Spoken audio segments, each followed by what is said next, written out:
So the smallest pieces that I've ever forged, I've done a couple of fishing hooks and I've done some sewing needles.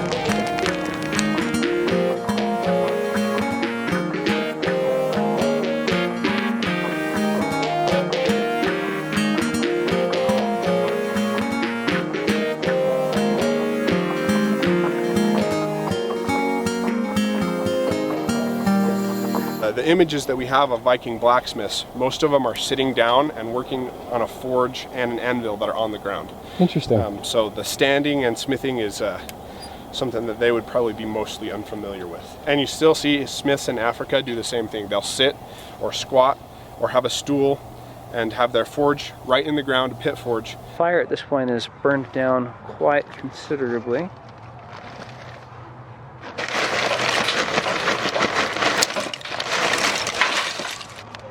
All the dust and fines and stuff from the bottom, they'll spark quite a bit when they start to ignite.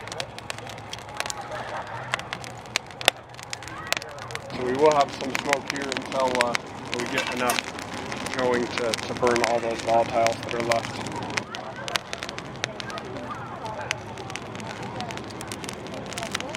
I go through, I think these are 16-pound bags. I usually go through for a day of heavy forging at an event, I'll go through two. My home shop, where I use coke, I'll go through 2 5-gallon buckets of coke in a day. I also use an electric blower in my shop for the coke, which is a lot different than using the hand blower. So the hand blower, I'm only adding air when I've got a piece in the fire.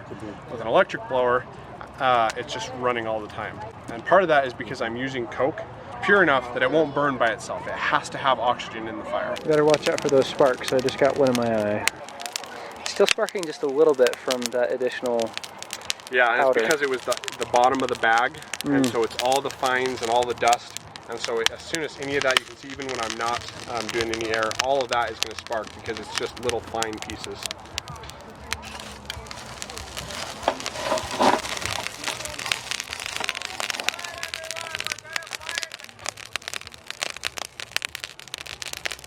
So normally I don't do this hot.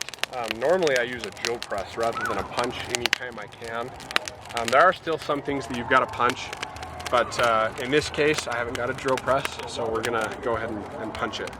And how are you judging temperature from here? Experience, and I can see into the fire here a little bit. So I can see the shield in there. I can see that it's still black.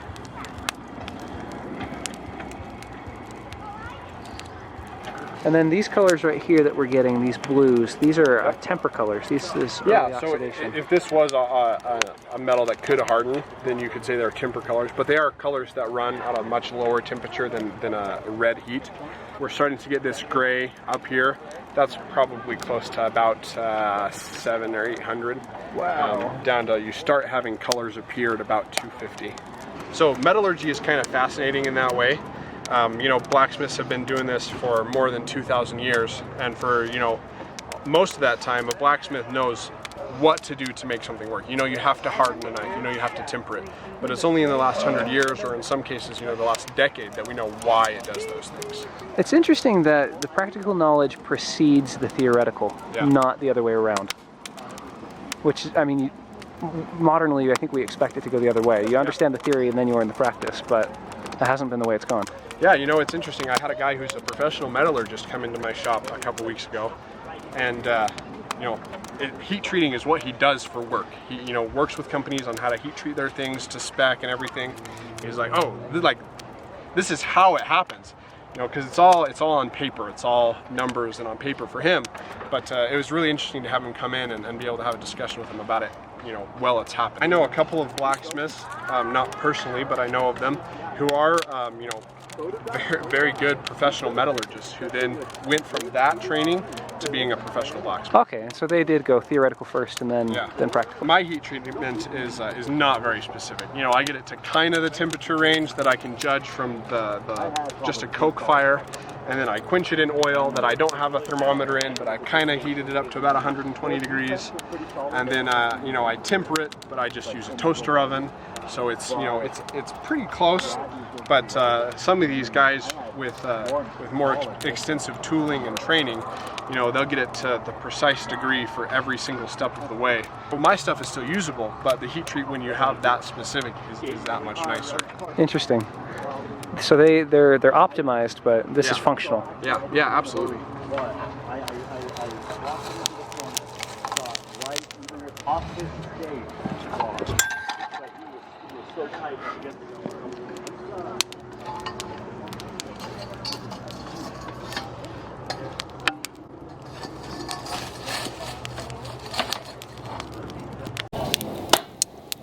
All right, so what I'll have you do is we're going to set that, just the hot piece on the anvil. Okay.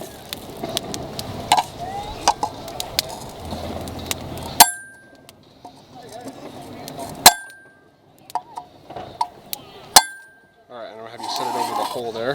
We'll see if we're ready to punch through. Oh, that's hot. All right, great. So we've still got a little slug there. We may be able to wire it off now. And if we can't, we'll just file it off. Yep, there we go. We'll just file that flat and smooth.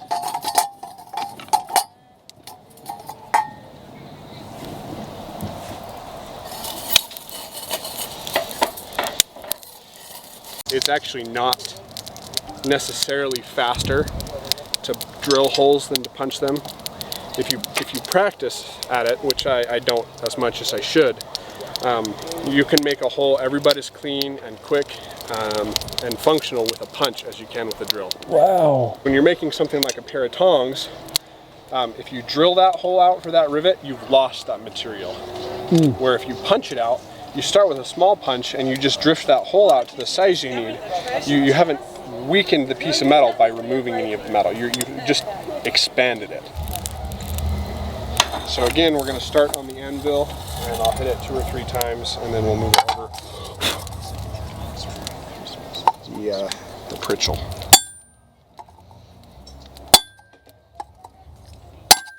All right, go ahead and put it over the pritchel.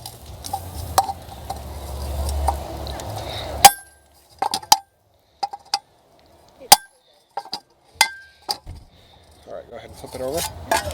I didn't think through all the tooling that I'd need. I would have actually brought a tool plate, which I've got, which has got all the different size holes for different punches that I'll use. If you use a hole that's much closer to the same side as the punch you're going to use, don't get any of that. You don't get as much of that swelling there. You get a much cleaner hole. So when I did the sewing needles, I started with various gauges of wire. The largest ones I did was like a large, like a heavy canvas or leather needle. I started with baling wire and I actually forged it down a little bit. And then I made an entire set of very small chisels to punch those holes. Really? And so that's how I did that. And I did it over just a soft iron plate as a backing. I tried with lead, but the lead was actually too soft. It deformed the entire needle. And so I just used a soft steel plate as the backing for the chisels and then chiseled it through. The smallest needle I did was from a gauge of wire that's about the same thickness as these bristles on a wire brush. Crazy. That's what everyone else told me too when I was working on it. That is something that I've been curious about for a long time, because like you need needles to sew. Yeah.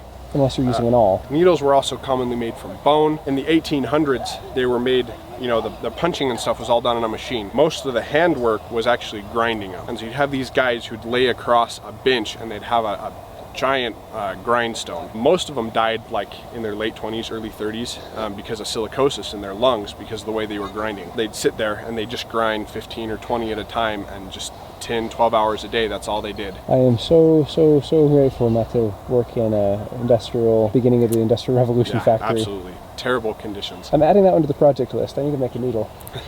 Now, this is the anvil that I do most of my work.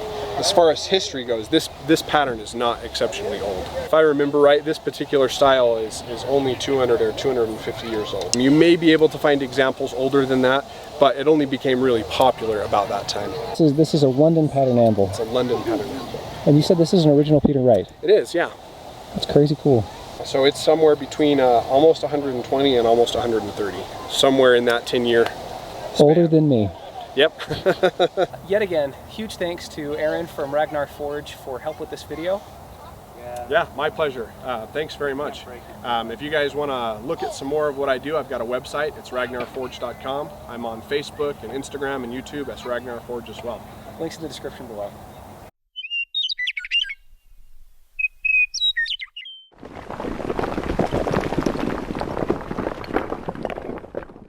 The blower that you're using is 1908-ish?